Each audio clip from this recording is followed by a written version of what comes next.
And thank you very much for joining us. I am Iyori Folani.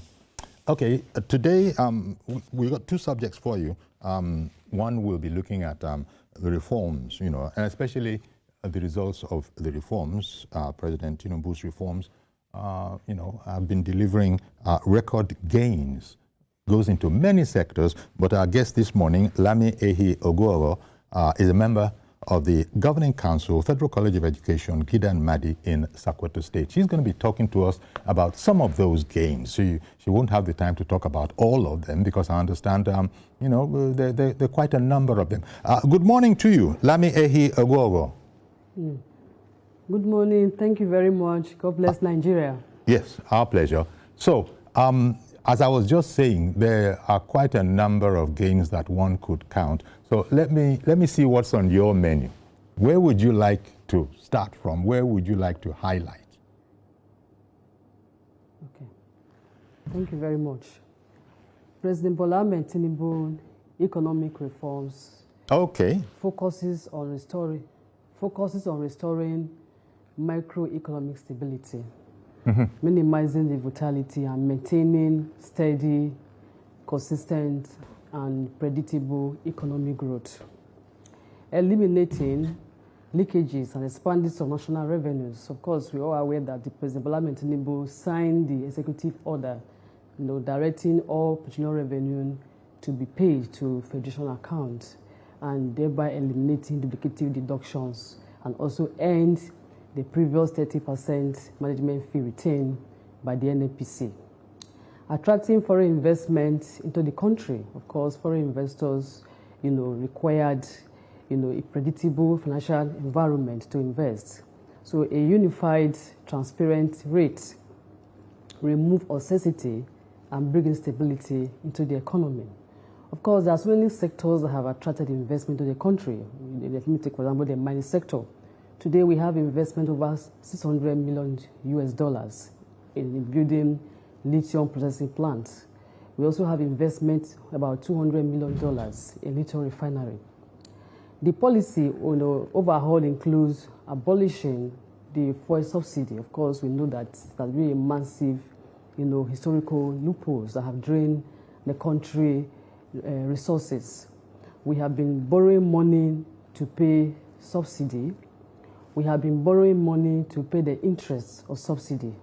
We're not making money to pay subsidy. And also having the comprehensive and unifying tax reforms to stimulate economic growth. Now, these fundamentals, parameters have shown that the economy is doing very well. Now, how it is called progressive report, like reputable global organizations like the IMF and foreign investors have said that our performance has been classified as a positive, progressive report. Now, beyond the fundamentals, beyond the indices, what are the safety nets, the benefits of these reforms? The money from subsidy. The money that was saved from subsidy was being reinvested into the critical sector of the economy in terms of education, health sector, infrastructure. President Bola Tinubu aimed to use human capital development to drive economic growth and reduce poverty, and that, gave birth to the creation of NEF Fund. Of course, today the NEF Fund was being designed to financially disadvantage undergraduate and postgraduates, students who cannot afford higher education. Okay, these are part of the gains. 1.5 million. Sorry, can I finish? Okay. Over 1.5 million Nigerian students has benefited from NEF Fund. 282 billion naira for beneficiaries and over 240 collaborating institutions. Then we also have investment in TVET, technical vocational training. Today, all federal sciences, all federal technical colleges of education has been declared completely free by government. Government covered the expenses of all the tuition fee, including the uniform, textbooks, medicals, just to able to eliminate financial barriers. Then the UBEC, There are massive infrastructure going on, building and upgrading of our schools in the hinterland areas across the country. We're also aware that President Bola Tinubu has also subsidized dialysis treatment in our public hospitals by 76%. Today, dialysis has been reduced from 50,000 to 12,000. That is the cost of it? Relief. Yes, from a subsidy. This has provided a relief to millions of Nigerians battling with this disease that cannot be able to afford dialysis. Now, we'll talk about the CS section for women. Today we have 100% free CS section for women under the federal government, maternal mortality rates reduction of innovation initiative. And this targets the vulnerable women, across the country. It doesn't stop from there. The money for society also continue in terms of, let's look at the CNG initiative, for instance. The government introduced massive transit buses, and roll out CNG, conversion programs to provide, cheaper transportation to Nigerians. The money from subsidy was also, invested into critical, capital development across the country. Today we have the Lagos-Calabar Coastal Highway, Sokoto-Badagry Super Highway, the Abuja-Kaduna Zaria-Kano Expressway. And, President Bola Tinubu also said, when you look at the live broadcast in June 12, where he said that, of course, he acknowledged the fact that many Nigerians are still facing economic, hardship. But there's hope. We are focused as a government in reducing inflation, creating jobs, expanding food production, improving the living standard of Nigerians, and regaining confidence in our economy. He didn't stop from there. He said that this is the second phase of the reform, of accelerating growth, that to ensure that the benefits of these reforms are felt in every homes in Nigeria, communities, in our pockets, in our villages, in our region. Oh, okay. For the moment, is that it? Yeah. Oh, okay. Thank you very much. I don't know how much you can tell me about, because at the beginning you spoke about something that just piqued my interest, and that is the lithium plant that is going to have, that we are working on, because that is cutting edge.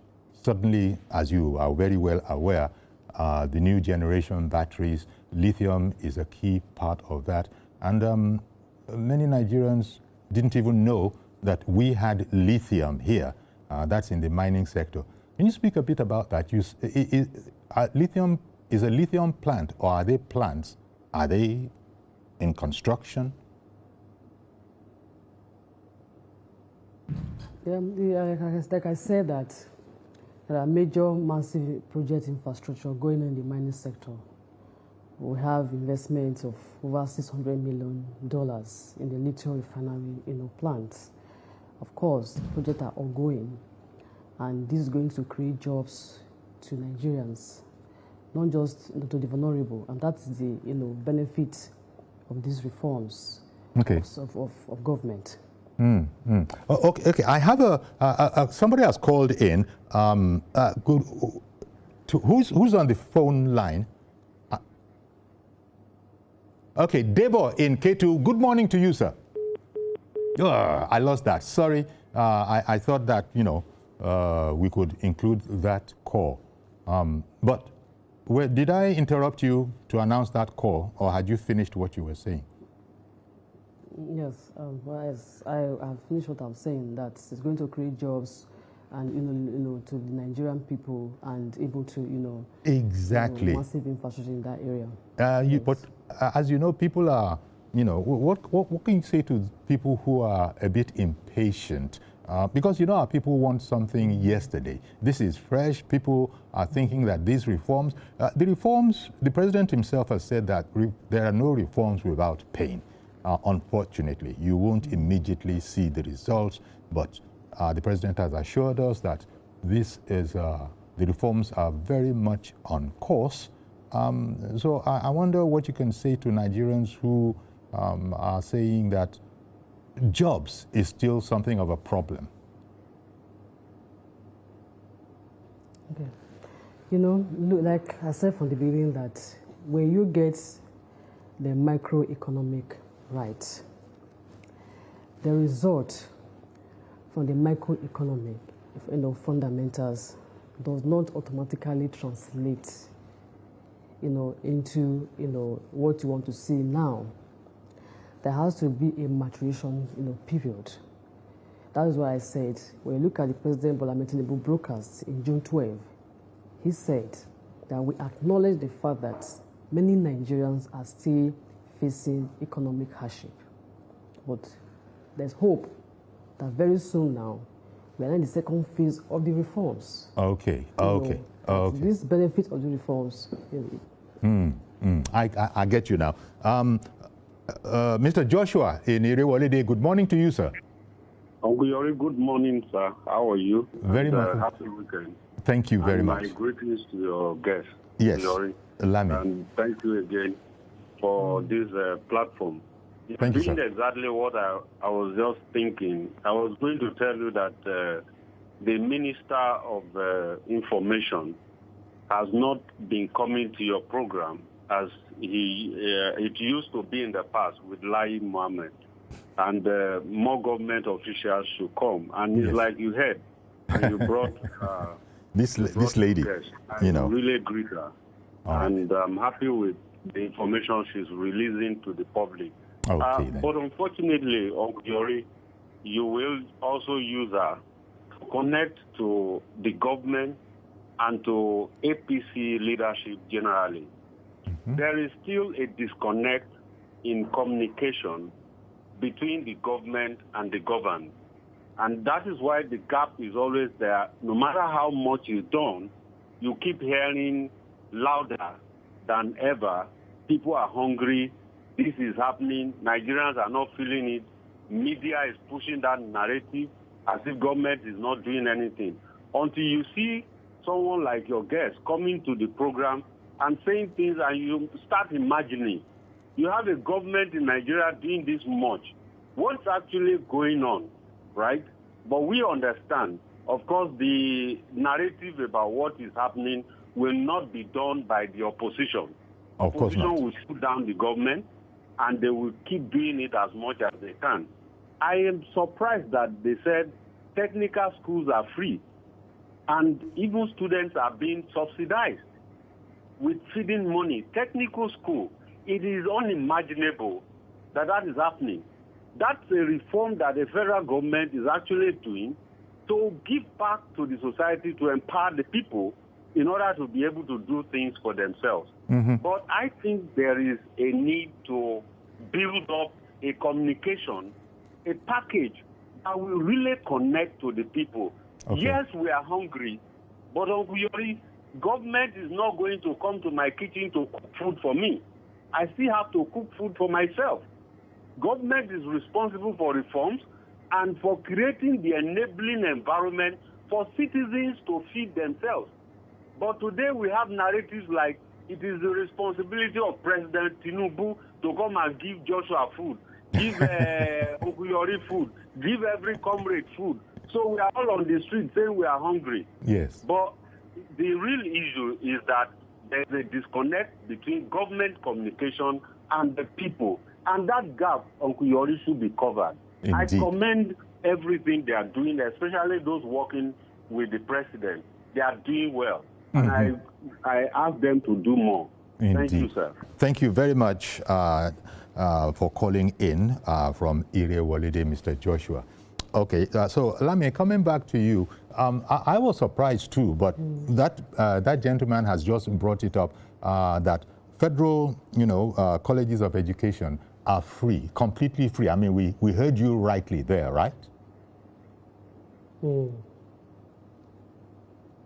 I am asking you for confirmation that it is accurate. That yes. It is. Yes, it's accurate. Completely free from government. Completely free. Completely free. All over the country. And as you know, government. All over the country is off.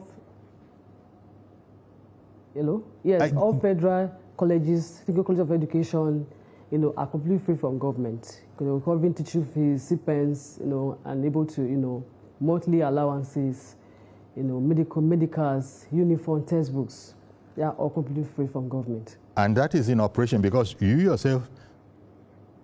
Okay, Uche in Nnewi has also called in. Good morning, Uche. Thank you for calling in. Good morning, Mr. Yola, Uncle Yola. Good morning, sir. Yeah, good morning, our dear sister doing the work of the Lord. Okay. Your question or observation or comment? Yeah, Uncle Yola, my name is Uche. I'm calling from Nnewi. Okay. We're glad to have you. I think the problem we're having with the government sometimes is that they are doing a lot. They may be doing a lot, but they are doing the right thing at the wrong time. For instance, our president talked about power. I even made some statement about it. That if I could not give you power in 4 years, do not vote for me the second time. That means he knows the importance of power. Why can't the government be doing the right thing? Like this power I'm talking about. Power is very, very essential. Yes, road is good, though. Every other thing is good. But let me tell you, if President Bola Tinubu has concentrated on power, don't do any other thing. Just start power. And make sure that power is in existence. Let me tell you, there are many things that people can be doing with power. Because some of these companies that have left this country, like Dunlop and many other countries, they left because of power. Do you know how much you spend on generator? I mean, on diesel, on fuel? You are now trying to divide your gain with fuel, with diesel. Sometimes you even have an overlap or overcost, whatever. So the point is, let the government be doing things that people want. Like if you go to a community now, there are communities that they don't have light and they don't have water. Now, if you now take press 0 to leave a message after the beep. Call charges apply. I think that was. Uche, that was on your phone there. Okay, but okay, Lami, you heard that. I appreciate that. What? I don't know. But what would you like to say? Because you're not an economist, but could you, address that? I don't know how technical is that, or is it something you could take? Because he refers to that election era, promise that if I don't fix the power situation, don't vote for me. What can you tell us? Okay. Let me make an instance. When you are going to do a test, for example, and you are going to take all the itemize of the objective, the theory, before the practicals. So if it is objective A, I'm going to do this. Objective B, I'm going to do this. C, I'm going to do this. That's the theoretical aspects before the practicals. You have so much convictions. Now, going to the laboratory to carry out this analysis, there are so many factors, that's going to contribute because you are now in the laboratory trying to dissect what you have optimized outside the lab. Then there will be a lot of, challenges in terms of carrying out the analysis, and all that. Now, sciences also has to applicable in government. President Bola Tinubu was coming to the government. When he was coming in, he make good promises, into convictions to Nigerians that he's going to put this in place. But now in governance, like I said, we are now in the laboratory work. There are so many factors, challenges, and going on, which we may be able, there are some factors So at the end of the day, it takes a lot of time to put these things in place. You know, you are going to do feasibility studies, you are going to carry out your instrument to carry your objective, then you are going to come out to have a progress report. Like I said, this is a progress report that looks very good for Nigeria. Okay. Now, it takes a time to put all this together to be able to have, you know, a progress report and be analyzed, be evaluated by scholars, how far you are doing when your thesis. So based on what you have, your data, your results, your analysis will show that this thesis is going in a good direction. And that's also applicable in government, that what we are seeing now, that what we have now, based on fundamentals, that yes, we have challenges, like I said, people have admit that there are still many Nigerians face economic hardship. But the most important factors here is that the economy looks very good. And today's numbers are tomorrow's reality. So that's what we are saying. So very soon, people have assured us that things are going to be doing very well. Like I said, he said that we are in the next phase. This is the next phase of the reforms, the benefit of the reforms to Nigerian people, the benefit of every Nigerian. Like I said, excuse me, sir. Like I said, the voters are not going to be the voters are going to be in the grassroots. For example, a woman who has 3 children, who is vulnerable, who has benefited from a third fund loan.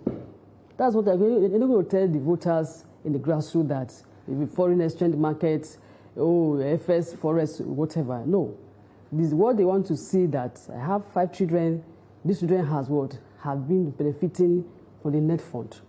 The man who is having kidney issues has been subsidized, can able to afford dialysis of kidney treatment. Sorry, I don't want to rush you, but somebody else is waiting to join the program. So let me quickly bring in Mr. Wilson.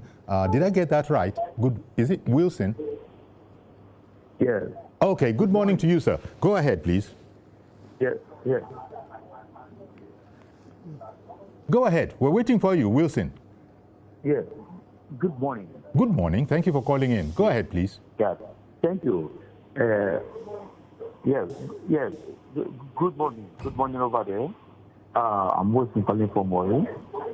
Yes. I quite want to appreciate Tinubu's reform program.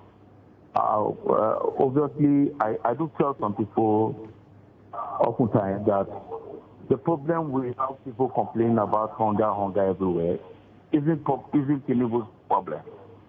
Tinubu is doing his constitutional, right by ensuring that all money due governors in various states are being given to them. It is left for the governors in all these various states to think of how to channel these resources given to them into agriculture. They need to ensure that they encourage agricultural, activities in their various states. If they can do this, there will be surplus food in the various states. People cannot come and farm for us in all the states. All right. What he has to do is to give the various states their money, the budget they are due for. The governors should ensure that they encourage agriculture in their various states. For instance, here in states, we rely on food from the north. If we don't have tomatoes, if we don't have onions, if we don't have beef from north, we can eat. But if all the state governors in the south, southeast, southwest ensure there is agriculture, they invest much into agriculture, then they will be able to produce what the citizens in the state will eat. Okay. Nobody will complain about no food. No food. People cannot come from Abuja. Okay. Come for all the various states. So these governors in all the states should understand money shouldn't go into money should go into agriculture. All right. Agriculture. I get you, Wilson. From all the various states, people will complain. All right.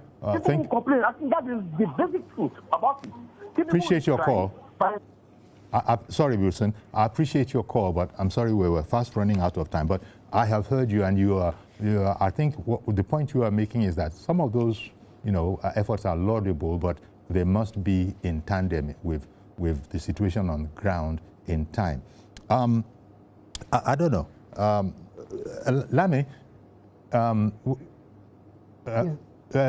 just closing remarks from you now, because we've got to go. But did you want to comment on what that gentleman just said, Wilson? Okay.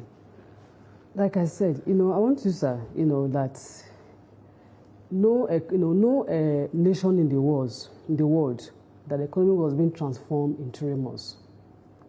No nation in the world whereby you transform that nation economy within 3 months. Okay. Even when you do comparative analysis with China and other countries in the world, it takes China 40 years to be able to transform. And you said this earlier. I think what you've said, in a sort of discreet way, is that patience. We're going to have to be patient. These things can't happen overnight. We started from there. People wanting to see results from, yesterday. But I want to thank you for coming along to talk to us about the reforms delivering gains. And I think your message is that, look, people should just be patient. Government is working around the clock. There indeed are being gains made. And I want to thank you very much for coming on the program. Thank you very much. Lami Oguogho is a member of the Governing Council of the Federal College of Education, Gidan Madi in Sokoto State. And she did drop a surprise for us that education and all the materials are free in federal government colleges. So kudos to the federal government for that. Thank you very much, Lami.